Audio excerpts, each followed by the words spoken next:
Have you ever wondered what happens to the magnificent flying machines of the sky once they have reached the end of the journey? Well, today we embark on a fascinating exploration of the world of retired aircraft.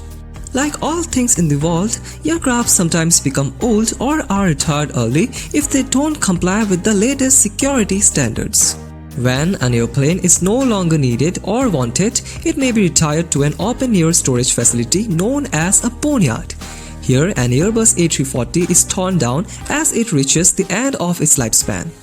Firstly, it is important to remove and reuse items such as seats and other miscellaneous items before beginning the demolition process. This allows for the possibility of upcycling and selling these items. Once this is done, cranes take over and begin to tear down the massive plane. The wings are carefully dismantled and reduced to rubber and metal. After the engine is torn down, it depends on the phase of the engine's life whether it needs any repairs or overhauls to restore its value. Alternatively, it may be sold for green time where the engine is dismantled to extract any remaining value. Most modern aircrafts have an inbuilt lifespan of around 20 to 30 years. Its lifespan is determined by the number of pressurization cycles it undergoes. That means every time an aircraft takes off, it pressurizes its cabin so that passengers and crew can breathe at high altitudes. This pressurization puts substantial stress on the aircraft's frame, which inevitably leads to metal fatigue over time.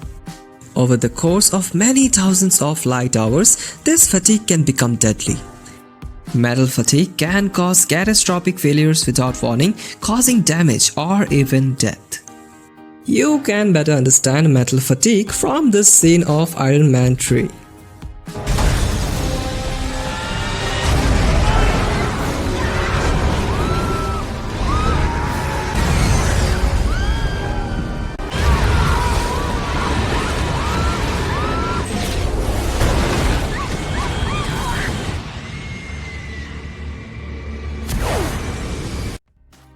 You probably don't want this to happen to you, right? That's why halfway through the plane's expected lifespan, a thorough assessment is conducted to prevent metal fatigue from becoming a problem. That's why metal fatigue is a serious issue when an aircraft undergoes repeated flight cycles and frequent use. After the wings are taken down, the cabin is dismantled, beginning with the pilot's cabin and moving on to the main passenger compartment. Lastly, when everything has turned to rubble, the pieces are gathered and loaded onto a truck to be taken for recycling. On average, an aircraft is operable for about 30 years before it has to be retired.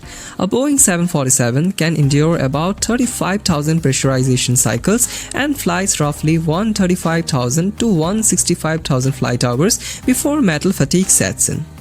The disposal of retired airplanes is a lucrative million-dollar industry.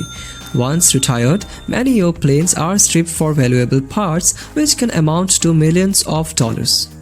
Most removed parts are reconditioned and recertified before being returned to the after-sales market.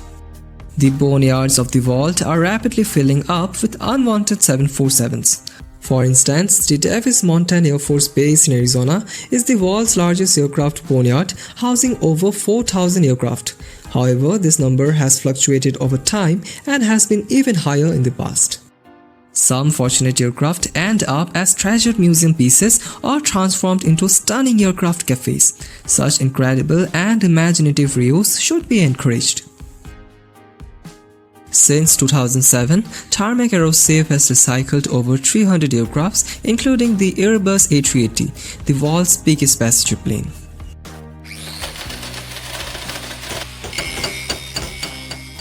Currently, 70% of aircraft parts are recyclable, with promised improvements of up to 80%. These advancements in innovative recycling technology and advanced disposal methods have contributed to the increased recyclability of aircraft parts.